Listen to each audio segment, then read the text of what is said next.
Assalamualaikum all the students and all the viewers. My name is Abdullah Asghar Rajput and you guys are watching AK Coaching Center.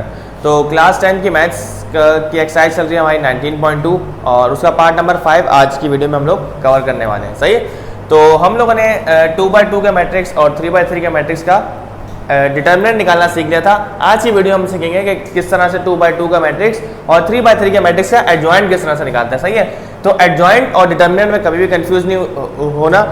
जब भी आपके पास आए word determinant का तो आप समझ जाना कि इस सिंबल की बात हो रही है। डिटर्मिनेंट ऑफ ए हो, डिटर्मिनेंट ऑफ बी हो, डिटर्मिनेंट ऑफ सी हो, तो आपने ये सिंबल आपके जहन में आना चाहिए। जब भी बात आए डिटर्मिनेंट की तो ये सिंबल आपके जहन में आना चाहिए।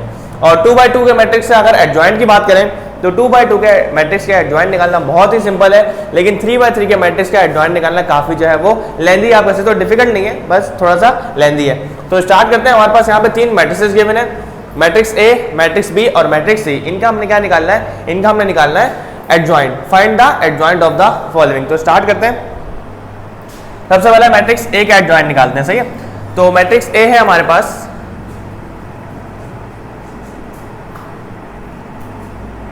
1, 6, 4 और 7। सही है, तो जब भी आपके पास 2x2 का मैट्रिक्स हो और उसका एडजॉइंट निकालना हो तो उसका एक बहुत ही आसान तरीका है। आपने क्या करना है कि उसके जो डायगोनल्स पे नंबर है, यानी कि ये जो नंबर्स होते हैं इनको आपने क्या करना है? रेसिप्रोकल करना है, यानी कि 1 नीचे आ जाएगा और 7 जो है वो ऊपर चला जाएगा।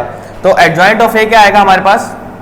एडजॉइंट ऑफ ए आएगा 7 ऊपर चला जाएगा और 1 नीचे आ जाएगा, यानी कि आपने इन दो नंबर्स को रेसिप्रोकल करना है, यानी कि 7 को ऊपर और 1 को नीचे। कोई भी नंबर हो, आपने ना साइन चेंज करना है, कुछ भी नहीं करना, बस ये वाला नंबर जो है वो ऊपर शिफ्ट कर देना है और ये वाला नंबर जो है वो नीचे शिफ्ट कर देना है। सही है, उसके बाद आपने क्या करना है? जो ये दो नंबर्स होंगे इन दो नंबर्स के आपने साइन कन्वर्ट करने हैं। अगर तो नंबर पॉजिटिव है तो नेगेटिव हो जाएंगे, नेगेटिव है तो पॉजिटिव हो जाएंगे, यानी कि ये 4 भी प्लस का है और 6 भी प्लस का है, तो दोनों माइनस के हो जाएंगे। इनको रेसिप्रोकल नहीं करना हमने। सही है, इनको हमने रेसिप्रोकल नहीं करना, बल्कि हमने इनके सिंपली साइन चेंज करना है। तो ये दो नंबर्स हैं, इनको हमने रेसिप्रोकल करना है और ये दो नंबर जो है इनके हमने साइन चेंज करना है, और इस तरह से हमारे पास सिंपली जो है वो ए का एडजॉइंट आ गया। तो 2x2 का मैट्रिक्स का एडजॉइंट निकालना बहुत ही सिंपल है, लेकिन 3x3 के मैट्रिक्स का एडजॉइंट निकालना थोड़ा सा लेंदी है। तो इसको मैं रब कर रहा हूँ और हम लोग मैट्रिक्स बी यानी कि 3x3 का मैट्रिक्स है उसका हम लोग एडजॉइंट निकालेंगे। सही है, अच्छा, तो adjoint of B, adjoint of B, और मैट्रिक्स बी भी लिख देते हैं दोबारा से। -3, 2 और माइनस का 5, माइनस का 1, 0 और माइनस का 2, 3, माइनस का 4 और 1। सही है, अब मैंने मैट्रिक्स भी यहाँ पे दोबारा लिखा है। दोबारा लिखने की वजह क्या है कि आपको इसकी जो है वैल्यूज है, यानी कि इसकी पोजीशन जो है मैट्रिक्स में, हर नंबर की पोजीशन आपको पता होनी चाहिए। और वो पोजीशन कैसे? अगर मैट्रिक्स का नाम बी है ना, तो आपने क्या करना है? यहाँ पे आपको पता करना है कि इस -3 की पोजीशन क्या है। अगर मैं -3 की पोजीशन पता करूं, यानी कि -3 जो है this is located in the first column and first row, यानी कि -3 जो है वो फर्स्ट कॉलम में है और फर्स्ट रो में है, तो हम यूं भी लिख सकते हैं कि ये इसकी जो पोजीशन है वो क्या है? B11 है। सही है, अच्छा, यहाँ पे B होगा तो आप B लिख दो, यहाँ पे A होगा तो आप A लिख दो, उससे कोई फर्क नहीं पड़ता। पोजीशन आपने सही लिखनी चाहिए कि हमेशा पहले रो आती है देन उसके बाद कॉलम आता है। तो ये पहली रो में था 3 और पहला कॉलम है, तो हमने यहाँ पे लिख दिया 3 B11। फिर अगर इस 2 की बात की जाए तो ये 2 जो है ये पहली रो में है और सेकंड कॉलम में है, तो उसका मतलब ये B12 होगा। तो ये पहली रो दूसरा कॉलम। इस तरह से -5 जो है वो पहली रो में है और तीसरे कॉलम में है, तो यहाँ पे आ गया B13। सही है, इसी तरह से ये -1 जो है ये दूसरी रो में है और पहला कॉलम है, तो B21। इसी तरह से 0 जो है वो दूसरी रो में है और दूसरा ही कॉलम है, तो B22। फिर ये जो -2 है ये दूसरी रो में है और तीसरा कॉलम है, इसका मतलब B23। अच्छा, अब बात करें इस 3 की, तो ये 3 जो है ये थर्ड रो में है और फर्स्ट कॉलम में, थर्ड रो फर्स्ट कॉलम। उसके बाद -4 थर्ड रो सेकंड कॉलम में है, और इस तरह से ये 1 जो है ये थर्ड रो और थर्ड कॉलम में है। तो हम लोगों ने इन सब नंबर्स की पोजीशन इस तरह से लिख दी।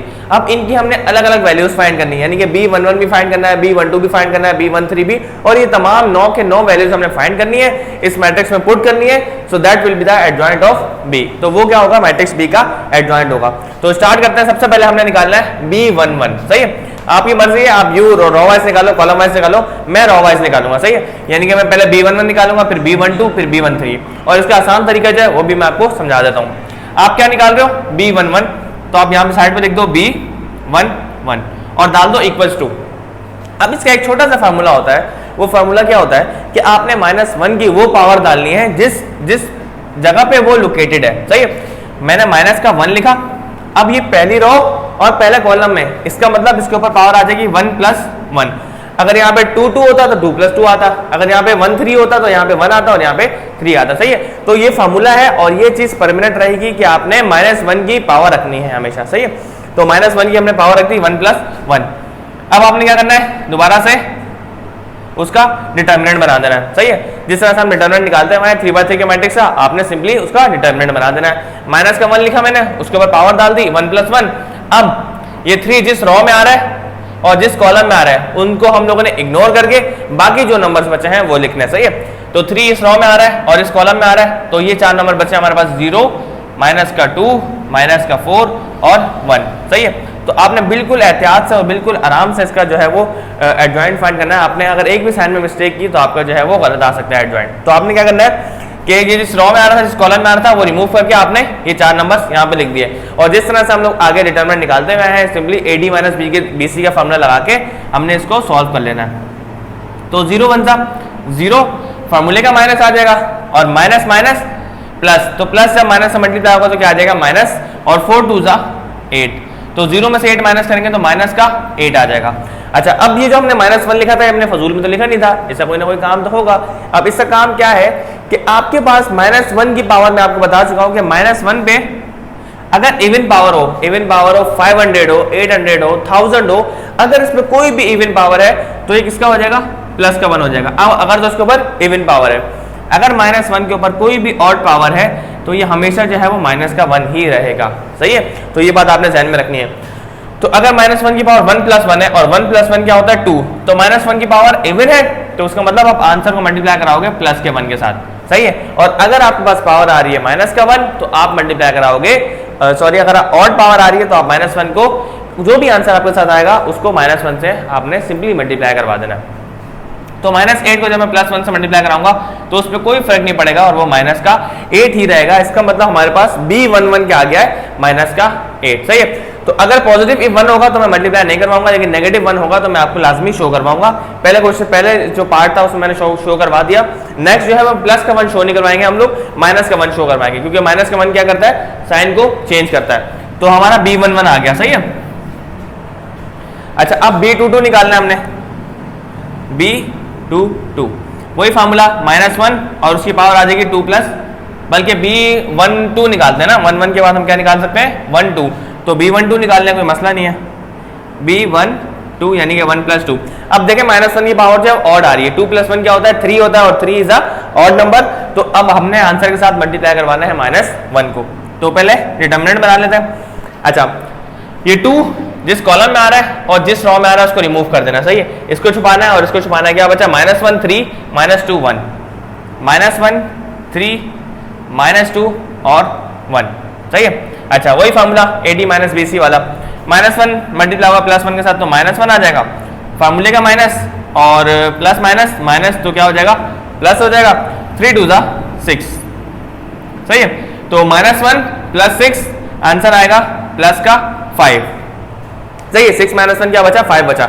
अब मैं यहाँ देख सकता हूँ कि -1 की पावर जो है वो ऑड है, और जब भी आपके पास ऑड नंबर आता है तो उसका मतलब उसका आंसर क्या आएगा, -1 ही आएगा, और आपका आंसर जो भी आया आपने उसके साथ मल्टीप्लाई करवाना है -1 को, तो आंसर आ जाएगा -5, सही। तो हमारा B12 भी आ गया। अब B13 है, B13 निकाल लेते हैं, B13 -1 और इसकी पावर आ जाएगी 1 + 3। अच्छा, 1 + 3 एक इवन नंबर आता है, यानी कि 4 जो है इज अ इवन नंबर, तो 4 इवन नंबर है, इसका मतलब आंसर जो भी आएगा हम उसको छेड़ेंगे नहीं, बिल्कुल एज इट इज लिख देंगे, सही है। अच्छा, ये 5 जिस कॉलम में आ रहा है और जिस रो में आ रहा है उसको छुपा दो, क्या बचा, -1 0 3 और -4, -1 0 3 और -4, सही है। अच्छा, वही फॉर्मूला लगा देंगे, AD - BC, minus minus plus, 4 1 4, फार्मूले का माइनस, 3 0 0, 4 माइनस 0 आपके पास आएगा 4, और आपके पास पावर अगर चेक करो तो 3 plus 1 4, 4 is a even number, और इवन नंबर जब भी आता है तो हमें कोई जरूरत नहीं है मल्टीप्लाई करवाने की, क्योंकि प्लस का 1 आंसर को चेंज नहीं करता। तो 4 हमारा जो है वो आंसर है इसका B13 का, सही है। अच्छा, अब निकालेंगे हम लोग B11 भी निकाल लिया, 12 भी निकाल लिया, 13 भी निकाल लिया, अब B21 निकालेंगे। तो यहाँ पे लिखता हूँ मैं B21, सही है। वही फॉर्मूला -1 की पावर 2 प्लस 1। अच्छा, डिटर्मिनेंट बना दो। अब आपने देखना है कि ये माइनस का 1 इस रॉ में आ रहा है, -1 ये है ना B21 क्या है, ये रहा माइनस का 1 है।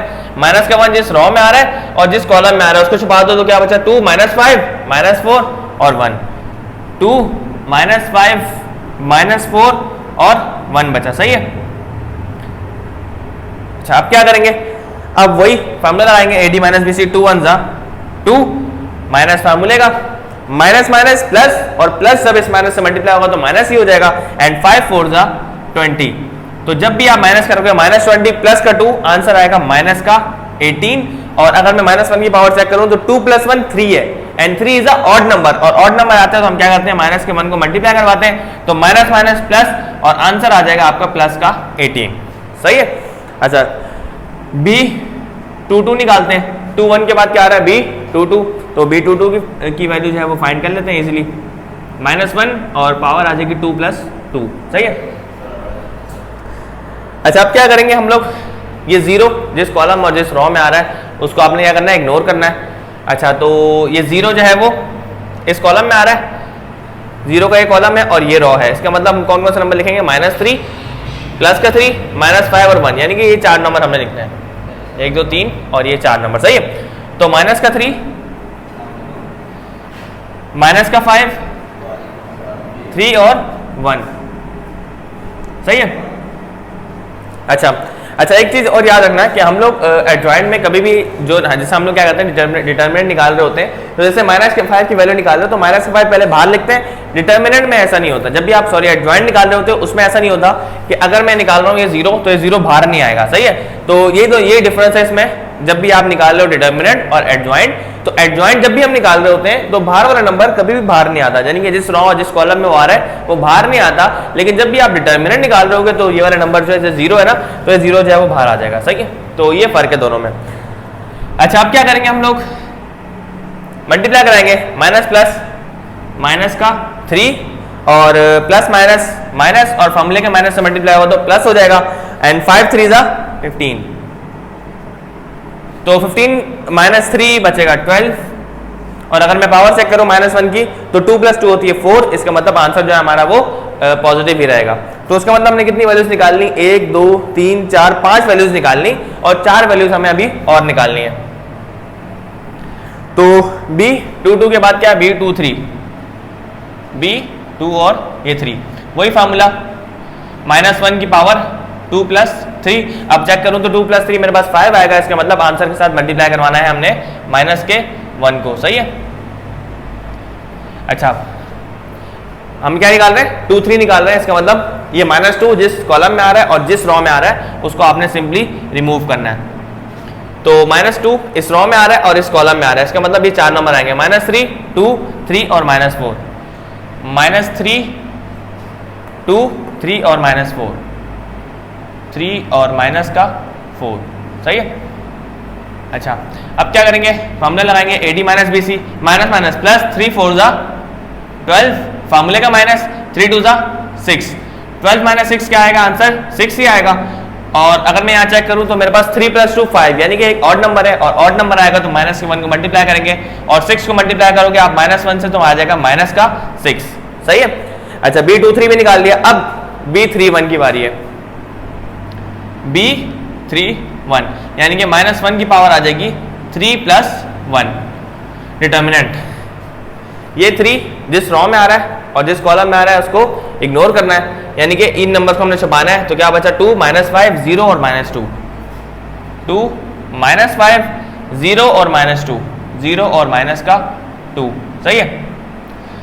अच्छा, प्लस माइनस माइनस, 2 2 4, फार्मूले का माइनस, और माइनस प्लस दोबारा जब माइनस होगा तो क्या हो जाएगा, ये प्लस हो जाएगा, और 5 को मल्टीप्लाई करेंगे 0 से तो 0 आ जाएगा, और -5 में 0 प्लस करेंगे तो आ जाएगा -4 में 0 प्लस करोगे तो माइनस का 4 ही आ जाएगा। और अगर मैं पावर देखूं यहाँ पे तो इवन पावर है, 3 + 1 4 एक इवन पावर है, तो आंसर को हमने नहीं छेड़ना, हमारा -4 ही हमारा क्या होगा आंसर होगा। B31 भी निकाल लिया, अब B32 निकालना है। B32 और फॉर्मूला क्या होगा -1 और उसकी पावर 3 + 2, सही है। अच्छा ये -4 जिस कॉलम में आ रहा है और जिस रो में आ रहा है इसको हमने इग्नोर करना है, तो बचेगा क्या हमारे पास, इस ये रो है और ये कॉलम है, -3 -1 -5 -2, -3 -1 -5 और माइनस का 2, सही है। अच्छा माइनस प्लस 3 2 ज़ा 6, माइनस प्लस, लेकिन फार्मूले का माइनस से मल्टीप्लाई होगा तो माइनस आ जाएगा, 5 1 ज़ा 5, 6 - 5 बचेगा 1, और आपके पास पावर जो है ऑड आ रही है 3 + 2, इसका मतलब आंसर के साथ मल्टीप्लाई करवाना है माइनस का 1, तो प्लस माइनस माइनस और आंसर आ जाएगा माइनस का 1, सही है। तो 3 2 भी निकाल लिया। अब लास्ट नंबर हमने निकालना है वो क्या है, B33, सही है। यानी कि 1 जिस कॉलम में आ रहा है और जिस रो में आ रहा है उसको छुपा के -3 2 -1 0, तो पहले मैट्रिक्स में डाल लेते हैं, -3 2 -1 0, -3 2 -1 0, सही है। अच्छा अब हम निकाल कर रहे हैं B33 निकाल लेना, तो यहाँ लिख दो B33 और फॉर्मूला लिख दो -1 की पावर 3 + 3, और 3 + 3 क्या होगा 6 होगा, और 6 एक इवन नंबर है तो उसका मतलब आंसर को हमने नहीं छेड़ना, तो माइनस प्लस माइनस और 0 माइनस के लिखो या प्लस के लिखो फर्क नहीं पड़ता, तो 3 0 0 और माइनस प्लस माइनस और फॉर्मूले के माइनस से मल्टीप्लाई होगा तो प्लस हो जाएगा, और 1 2 2, तो इसका मतलब आंसर आ गया हमारे पास 2, और हमारे पास पावर क्या है, इवन पावर है, तो उसका मतलब कोई भी फर्क हमें नहीं पड़ना चाहिए। तो इसका मतलब हमने 9 वैल्यूज फाइंड कर ली, 1 2 3 4 5 6 7 8 9। अब ये 9 वैल्यूज हमने क्यों फाइंड किए हैं, इन 9 वैल्यूज को हमने इस मैट्रिक्स में पुट करना है, सही है। तो मैं जो जिसकी वैल्यू पुट करता रहूंगा उसको मैं मिटाता रहूंगा, और वही क्या होगा, इसका एडजॉइंट होगा, सही है। तो इसका जो एडजॉइंट है वो असल में मैं यहाँ पे लिखूंगा। तो B11 की वैल्यू मेरे पास क्या आई थी, B11 आया था मेरे पास माइनस का 8, तो यहाँ पे आ जाएगा माइनस का 8, सही है। फिर B12 क्या आया था, B12 मिटा दो, माइनस का 5, और B13 क्या आया था, प्लस का 4, यहाँ पे प्लस का 4 लिख दिया। अच्छा उसके बाद B21 क्या आया था, 18 लिख दिया। अच्छा उसके बाद हमारे पास क्या आया था, B22 12 लिख दिया। B23 क्या है, माइनस का 6 हो गया। B31 क्या है, B31 आया है माइनस का 4, और B32 आया है हमारे पास माइनस का 1, और B33 लास्ट में हमारे पास आया था प्लस का 2, सही है। जब भी आप इनवर्स निकाल रहे होगे और आप एडजॉइंट ऑफ ए और डिटर्मिनेंट ऑफ ए निकालोगे, तो जब आप एडजॉइंट निकाल लोगे तो उसके बाद आपको ट्रांसपोज भी लेना लाजमी है, सही है। यहाँ मैंने ट्रांसपोज नहीं लिया, लेकिन आप चाहो तो उसका ट्रांसपोज भी ले सकते हो। लेकिन जब भी आप ए इनवर्स निकाल रहे होगे और आपके पास 3/3 का मैट्रिक्स गिवन होगा, तो एडजॉइंट निकालने के बाद आपने ट्रांसपोज लाजमी निकालना है, उससे आपके आंसर में फर्क आ सकता है। तो हमने क्या किया, मैट्रिक्स बी का इजीली जो है वो थोड़ा सा लेंथी मेथड है, लेकिन बहुत इजी है। आपने ये पावर्स का ध्यान रखना है और इन नंबर्स का ध्यान रखना है, तो कभी भी आपका गलती के चांस नहीं है। तो एक और मैट्रिक्स आता है हमारा मैट्रिक्स सी। अच्छा तो इसका हमने 3/3 के एक मैट्रिक्स का हमने 2/2 का भी ले लिया, और 3/3 का भी हम लोगों ने एडजॉइंट ले लिया। और मैट्रिक्स सी जो है ये आप लोगों का होमवर्क है, क्योंकि मैट्रिक्स बी और C same as it is method होगा, यानी कि जिस तरह से हमने 9 वैल्यूज यहाँ फाइंड किए, 9 वैल्यूज इसकी भी फाइंड करनी है, और आपने एंड में इसका ट्रांसपोज भी अगर आप चाहो तो निकाल लो, सही है। तो आई होप आपको वीडियो समझ आई होगी और आपको एडजॉइंट निकालना भी आ गया होगा। नेक्स्ट वीडियो में इंशाल्लाह हम लोग इनवर्स निकालना भी सीखेंगे और आगे मेथड सीखेंगे। तब तक के लिए अल्लाह हाफिज़।